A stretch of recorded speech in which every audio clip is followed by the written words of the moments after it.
Today on NewsWatch, the battle over Obamacare begins in Washington. We'll break down what's ahead in the fight to fix America's broken healthcare system. Plus, there's not another feeling like walking where Christ has walked. I've been so moved by being here. And I wouldn't trade it for anything either. I'm so glad I came. a visit to the Holy Land will show you why these pilgrims didn't allow fear to keep them away from Israel. And she was determined to beat an unbeatable opponent. See how this woman's fight of faith led her all the way to America's first Olympic gold in wrestling.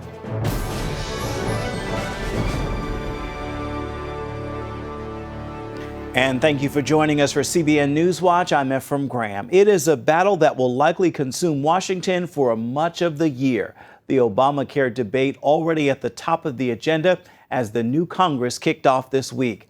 Heather Sells reports on the strategies of both parties and some of the key battles facing the incoming president along the road to transition. Vice President-elect Mike Pence went to Capitol Hill to huddle with GOP leaders over Obamacare strategy. The first order of business is to repeal and replace Obamacare.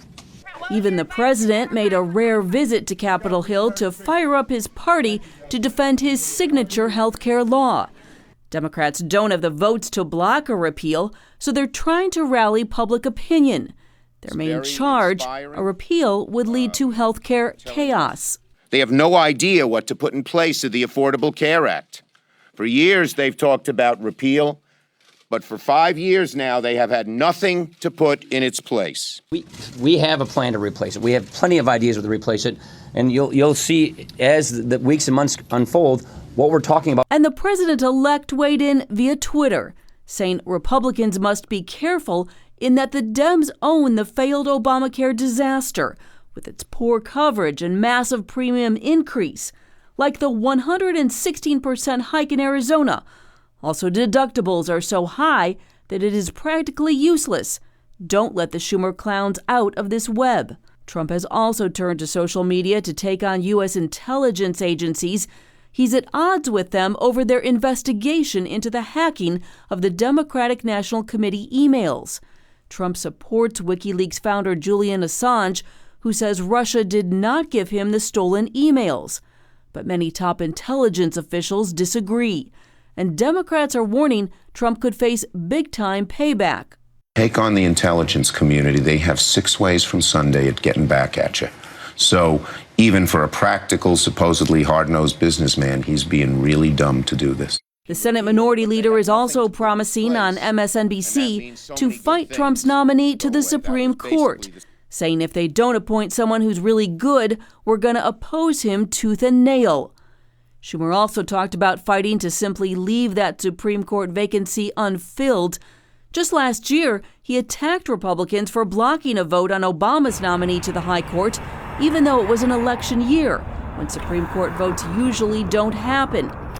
It's clear Democrats are prepared to oppose Republicans on a variety of issues, which could make Washington's already divisive politics even worse in the months ahead.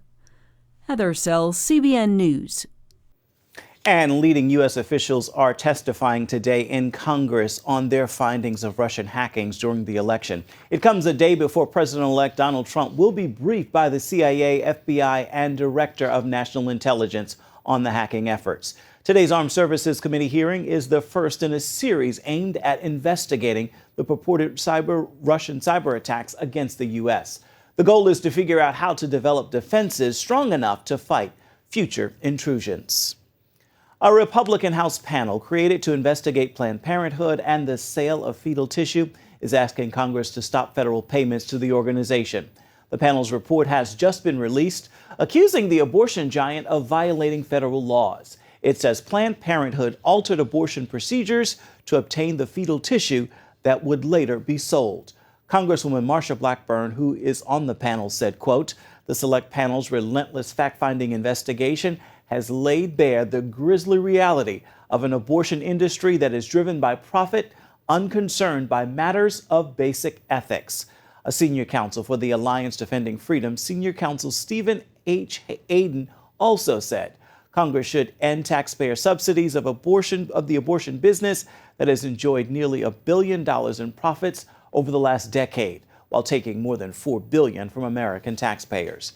He called it an immoral partnership that has been forced upon the American people.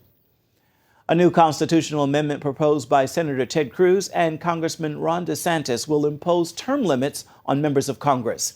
The amendment would limit U.S. House of Representatives to 3 two-year terms and U.S. senators to 2 6-year terms. Cruz and DeSantis said it is time for a change in Washington. Cruz said in part that, quote, D.C. is broken. It is well past time to put an end to the cronyism and deceit that has transformed Washington into a graveyard of good intentions. The Iraqi army faces great resistance in its campaign to liberate parts of its country from ISIS. Here's some of the latest video from the ongoing battle to defeat the Islamic State in Mosul. Iraqi forces are advancing one neighborhood at a time, but the fight has been fierce. Since the Mosul operation started in October of 2016, Iraqi troops have taken back a quarter of the city. As Chris Mitchell reports now from an area near Mosul, some on the front lines see their efforts as part of a much larger war against evil. You really got to understand that prayer works. It's not just a cliche. So be fervent in your prayers. Victor Marks believes prayer makes a difference. That vehicle right there, that's one of our armored vehicles. And I'm telling you right now, that thing has taken RPG shots from like 30 meters away that's missed and been right in the middle of fire. And there's not one round hit on it. And that's because of the power of prayer. Really, Christians at home must pray. So what do Christians serving here want people at home to pray? Dave Eubank leads a team on the front lines, offering medical and humanitarian aid. That ISIS will be quickly defeated, that to me, all peoples will be free. Kurdistan, I think, should have its own place. And that the Shia and the Sunni and others and the Christians will learn how to live together. Not learn, this is the power of God. We need that. It's not a learning issue, it's a heart issue and a spiritual issue. I think those are the main things to pray for. CBN News joined Sister Diana in the Christian town of Karakosh, devastated by ISIS. She wants prayer for those suffering across northern Iraq. I pray that people will have passion toward their brothers and sisters who are suffering here, to help them, to pray that God will send people to support us to rebuild all this. This is going to need some support, and to hold us in their daily prayers so God will give us strength and to continue our faith. This battle goes beyond soldiers and fighters. It's real moms with babies and children. It's husbands who've been killed. It's men who no longer have work, or they've been diminished to such place of, shame and guilt. Dalton Thomas leads a ministry supporting the Kurdish military and relief aid. When I pray for Kurdistan, I pray the same things over and over again. Lord, I pray, give the leaders geopolitically wisdom to pour water on the fire and not gasoline. And I pray Colossians 4, Lord, open up a door for the gospel to be proclaimed as it ought to be proclaimed here. And those are my two prayers. Lord, restrain the advance of the hands of wicked men and open up a door for the good news of the gospel to go forth, because this place needs good news, and it's been ravaged by bad news for far too long. Thomas and others believe a worldwide war room of prayer will make a difference on the front lines. Chris Mitchell, CBN News, Northern Iraq. Chicago police are investigating a group of attackers who beat and tortured a white man in an apparent incident of racism, broadcasting it all on Facebook Live. The social media video shows the attackers beating the man while someone off camera uses profanities about white people and President-elect Donald Trump. Police say the victim is a mentally challenged man. They found him wandering around the city in shock after the attack. It's sickening. It makes you wonder what would make individuals treat somebody like that. At present, police have 4 suspects in custody. Bone-chilling Arctic cold is hitting the upper plains, and heavy snow is falling in the western U.S. From Montana to Utah, temperatures have dramatically dropped, and heavy snow in Denver has made it difficult for travelers. Residents in Oregon say they were not prepared. We can't predict things like this and when that's going to happen.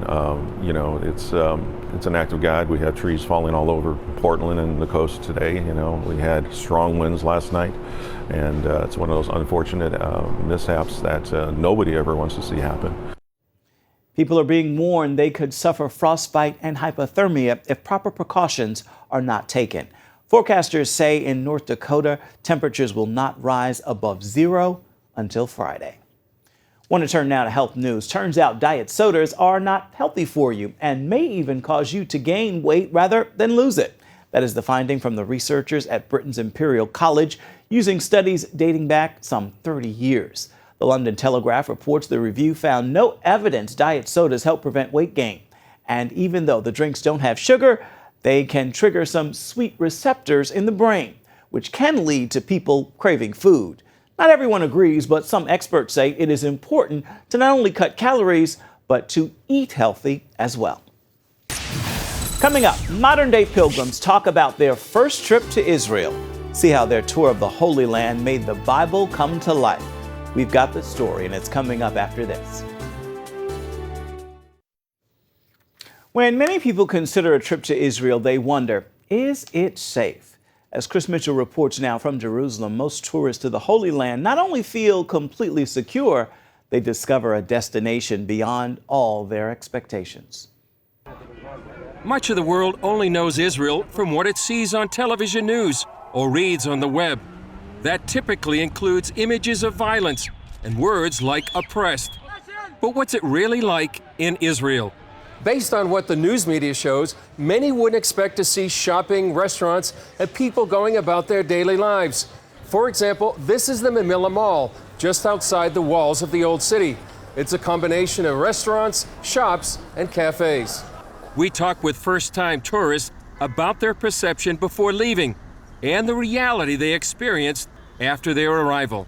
What did people say to you when you told them you're going to come to Israel? They questioned it. They said, do you really want to do that? Is it safe? Did they say you were crazy?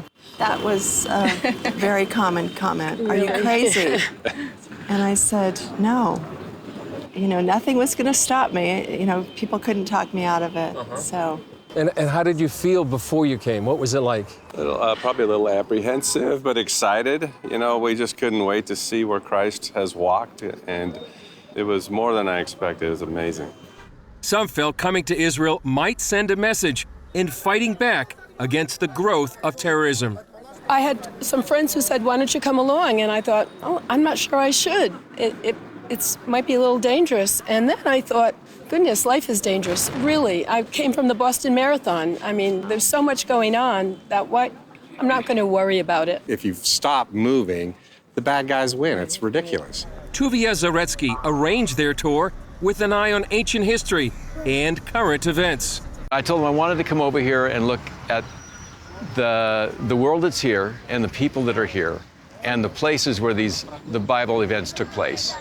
And for them, it has been an eye-opening experience. And it's in the context of Israel today.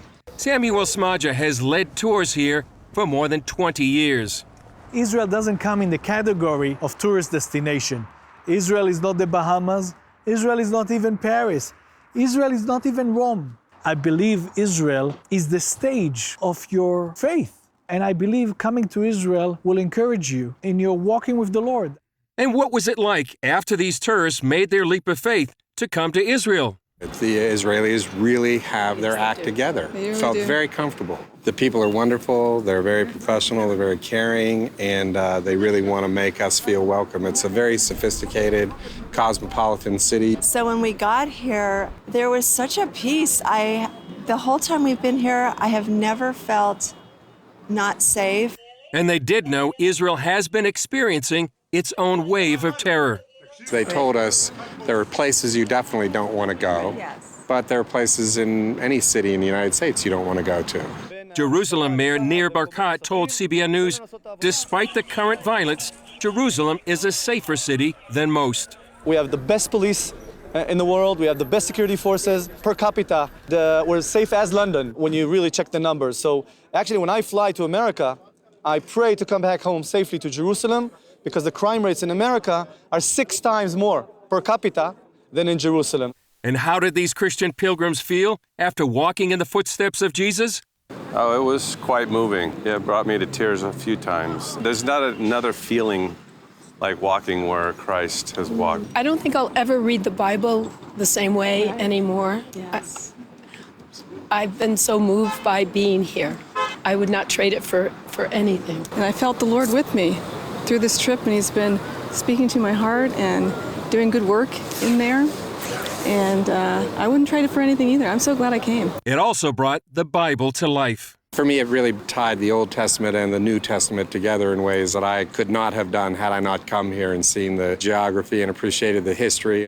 I really believe that after you come to Israel, you'll never be the same. For several reasons. First of all, you'll read the Bible in a different understanding. You'll be able to visual whatever you read, and you'll be able to understand the Jewish Christian background of the Word of God, and you'll see how deep your faith is. And my prayer is that when you come to Israel, you will leave here praying for the peace of Jerusalem. Chris Mitchell, CBN News, Jerusalem. Up next, she began wrestling at just age 7 and went on to win the gold. The Olympic faith of gold medal freestyle wrestler Helen Maroulis is coming up after this. At the 2016 Olympics in Rio, Helen Maroulis became the first woman to win a gold medal in women's freestyle wrestling. When she won, Helen said she felt two things at the same time: so much emotion and no emotion at all. And that internal conflict revealed something to Helen about her true self-worth. CBN special correspondent Mo Isom has the story. I brought all my flaws on that podium when I stepped up. All the flaws in my wrestling are still there. You can still get a gold medal with all that. On the outside, people might view me differently because now they know I have a gold medal. That might change their view of me, but I'm like, God, I'm not different. I was gold medal worthy this whole time because I don't feel any different. This didn't change me. This didn't add something. My name is Helen Maroulis, and God made me enough.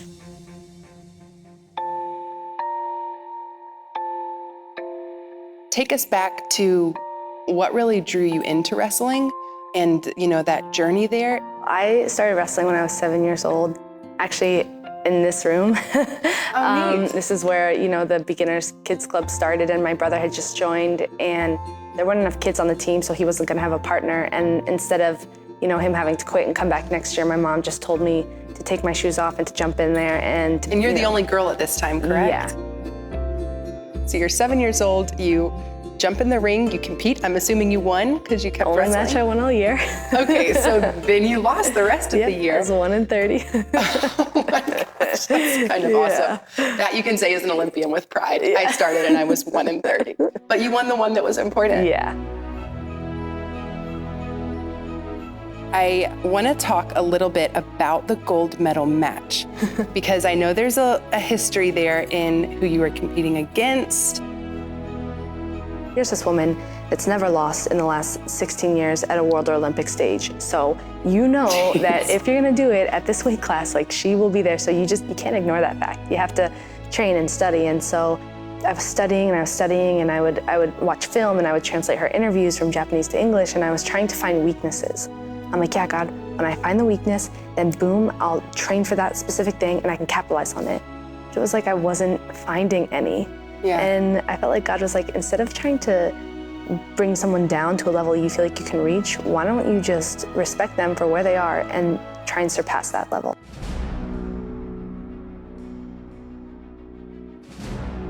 So you stepped onto the mat with her in Rio for the gold medal match.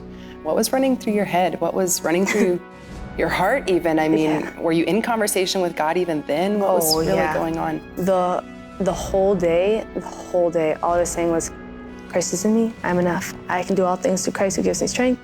I'd spent, 4 years just studying and preparing and so badly wanting to wrestle this girl. And I was like, I know she's gonna retire. So, if I don't wrestle her now, I spent all this time. And so for me, when I got to wrestle her, I felt like that was God, it's like, here's your gift to you. You wanted to wrestle her, you worked for it, here you go, enjoy it. Like, you asked for it, here it is.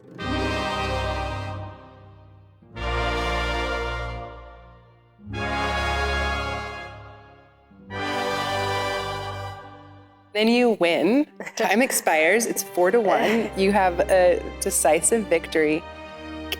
I feel like if I were in those shoes, I probably wouldn't even be able to process what was going through my mind in that moment. But what, after all that you've put into it, after all God's taught you, after the things He's broken in you to rebuild in you, this whole journey, and you have the gold around your neck on the podium, take us there. It's so much emotion and no emotion at the same time. It's like my head was full and blank at the same time. And I just remember it was like I was 7-year-old, 8-year-old, 9-year-old, 10-year-old Helen all over again. You know, like it was like I got to remember every single year on the journey. And I was like, God, me? Really? Like me? Like little Helen? Like what? I'm not this, you know? And I'm like, wow, normal people really do win gold medals. Like it's not, you know, it's not some secret club that you have to be in. You don't have to be special. Yeah. Like this is so cool.